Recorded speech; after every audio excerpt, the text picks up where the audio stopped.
तो दोस्तों, गार्डनिंग की जानकारियाँ गार्डनर के लिए जाननी बहुत ज़रूरी हैं।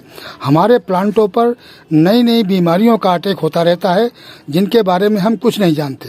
प्लांटों पर बीमारी का जब अटैक हो जाता है तो हमको पता ही नहीं चलता है कब हमारा प्लांट मर गया है। जैसे कि ये प्लांट आप देख रहे हैं, ये पीला पड़ गया है, ये बीमार प्लांट है, इसीलिए न तो इसकी ग्रोथ हो रही है और ना ही ये बढ़ रहा है, और ये पत्ते इसके पीले पड़ गए हैं। तो ये जहाँ की तहाँ रुका पड़ा हुआ है, क्योंकि इसके अंदर बीमारी का अटैक हो चुका है। और दूसरा प्लांट ये है साथियों, मुर्री रोग। ये भी बीमारी है, ये देखिए मुर्री रोग। इससे भी प्लांट बिल्कुल बढ़वार रुक जाती है और किसी किस्म की ग्रोथ नहीं होती है, और जो भी लीव्स निकलते हैं वो मुड़ जाते हैं।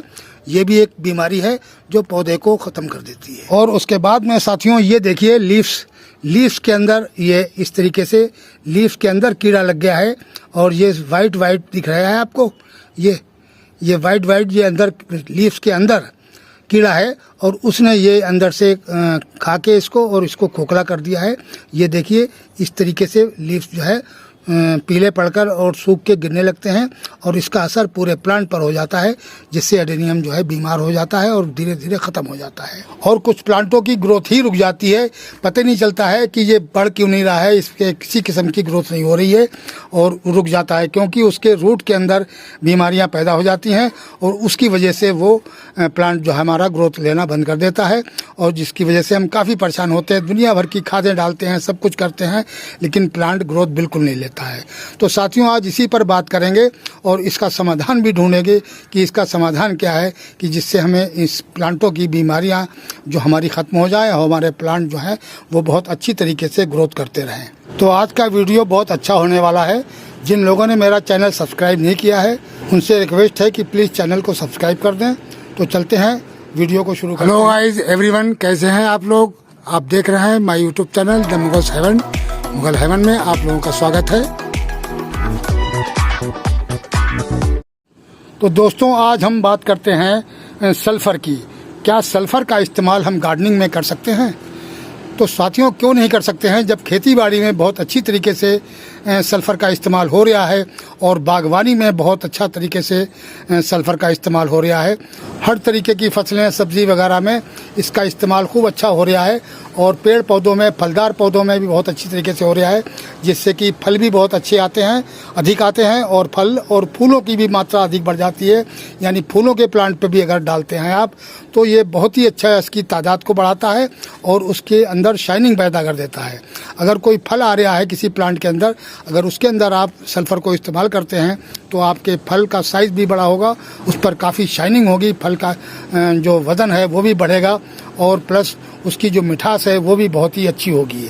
तो सल्फ़र का इस्तेमाल हम गार्डनिंग में भी कर सकते हैं, क्योंकि अभी तक हमने कोई वीडियो ऐसा नहीं देखा जिसने गार्डनिंग के अंदर सल्फ़र को इस्तेमाल किया हो, लेकिन खेती बाड़ी में बहुत ज़्यादा ये इस्तेमाल होता है, और उसी की वजह से हम अपनी गार्डनिंग के लिए लेके आए हैं इसको। क्योंकि जब खेती बाड़ी में ये इस्तेमाल हो रहा है, तो गार्डनिंग में भी क्यों नहीं इस्तेमाल हो सकता है। तो साथियों, खेती बाड़ी में जितना बड़ा फ़ायदा ये पहुंचा रहा है, उतना ही ये मुझे गार्डनिंग में भी पहुंचाएगा, क्योंकि सॉइल को सही करने का इसका काम है। सॉइल की जो पीएच है, उसको ये अगर ज़्यादा पीएच बढ़ जाता है तो इस पीएच को ये घटा देता है, और पीएच को बिल्कुल मेंटेन रखता है जितना प्लांट को चाहिए होता है। इस वजह से इस सल्फ़र का इस्तेमाल जो है वो खेती बाड़ी में भी हो रहा है, और प्लस जो हम ये भी ज़मीन है एक तरीके की, जब मिट्टी जो है, जिस मिट्टी में हम लगा रहे हैं वो खेती की मिट्टी होती है जिसमें हम प्लांट लगा रहे हैं, तो इसका पीएच भी हमको सही रखना है प्लांट की ज़रूरत के हिसाब से। तो ये भी यहाँ भी हम इस्तेमाल कर सकते हैं सल्फ़र का। और सब्जियों में भी ये बहुत इस्तेमाल हो रहा है, यानी सब्जियों में ये बहुत ज़्यादा लाभ पहुंचा रहा है। सब्जियों की जो वज़न है वो बढ़ा देता है, और सब्जियों पर काफ़ी चमक आ जाती है, और सब्जियों का जो टेस्ट है वो भी बहुत अच्छा हो जाता है। यानी सब्जी की खेती जो लोग कर रहे हैं, उसमें भी सल्फ़र का काफ़ी इस्तेमाल कर रहे हैं। तो साथियों, हम अपने गार्डन में भी इसको इस्तेमाल कर सकते हैं।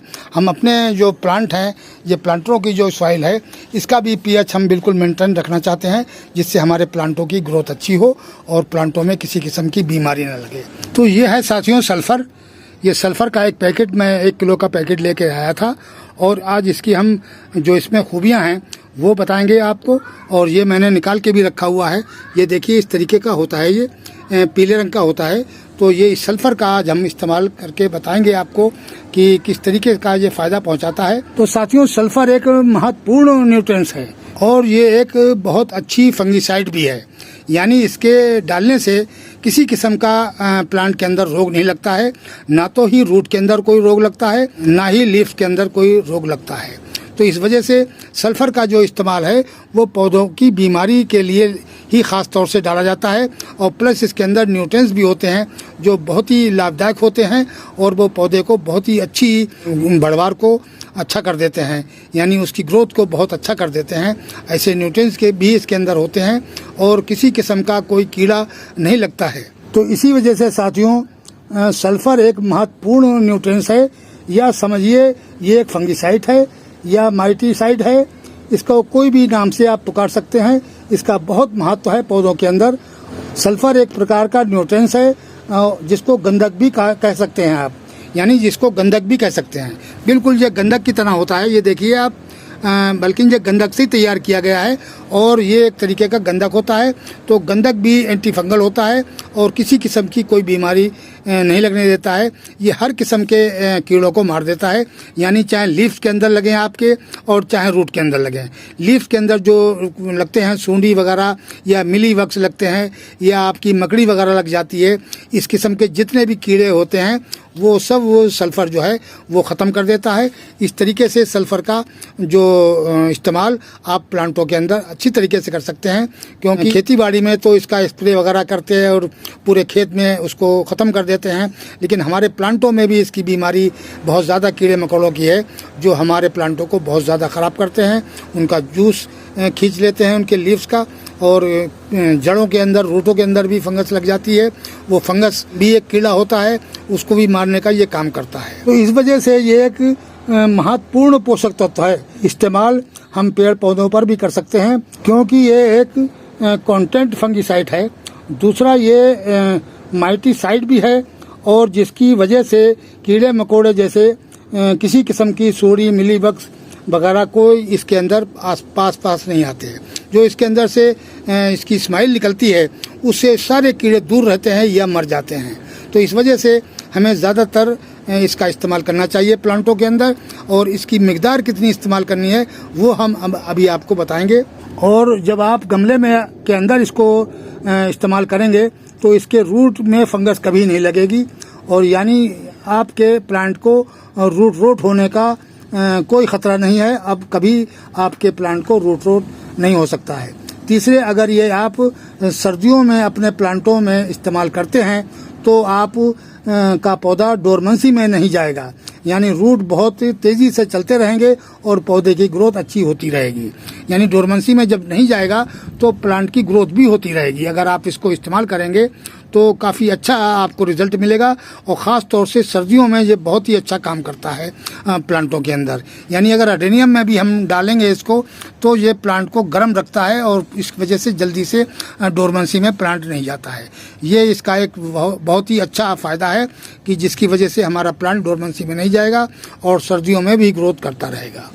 और जिन प्लांटों के पत्ते पीले पड़ जाते हैं, उनकी ग्रोथ रुक जाती है, पूरा प्लांट एकदम से ठहर जाता है जैसे कि, और पूरा प्लांट ही ख़राब हो जाता है, तो उसके लिए भी बहुत लाभदायक है। उनके पत्तों को ये ग्रीन कर देता है, उसकी ग्रोथ भी तेज़ी से बढ़ेगी। इस तरीके से आप सल्फ़र का इस्तेमाल करेंगे तो तमाम रोगों को ये ख़त्म कर देता है। मुर्री रोगों को भी ख़त्म कर देता है, यानी मिर्च के अंदर भी डालिए, टमाटर के अंदर डालिए या अमरूद के अंदर डालिए, आप जो भी आपके फलदार पौधे हैं उनके अंदर भी आप इसको डाल सकते हैं। तो चलते हैं दोस्तों, बहुत थोड़ा इस्तेमाल किया जाता है, ये इतनी तादाद में आप लीजिए, यानी इतनी तादाद में ये छोटा सा प्लांट है तो इसके लिए इतना बहुत है। ये इस तरीके से आप इसको रूट के से दूर ज़रा और गमले के चारों साइड इस तरीके से डाल दें, और डालने के बाद में इसकी गुड़ाई कर दें। इस तरीके से गुड़ाई कर दें।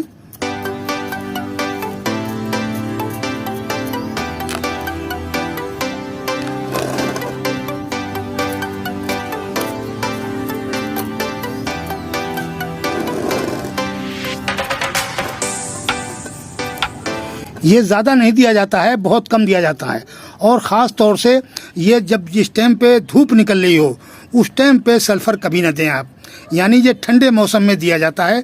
ये आप शाम के टाइम दें और वो भी दिन के अंदर धूप ना पड़े, ऐसे मौसम में दें आप कि 1-2 दिन धूप ना निकले, उस टाइम पे आप सल्फर दें।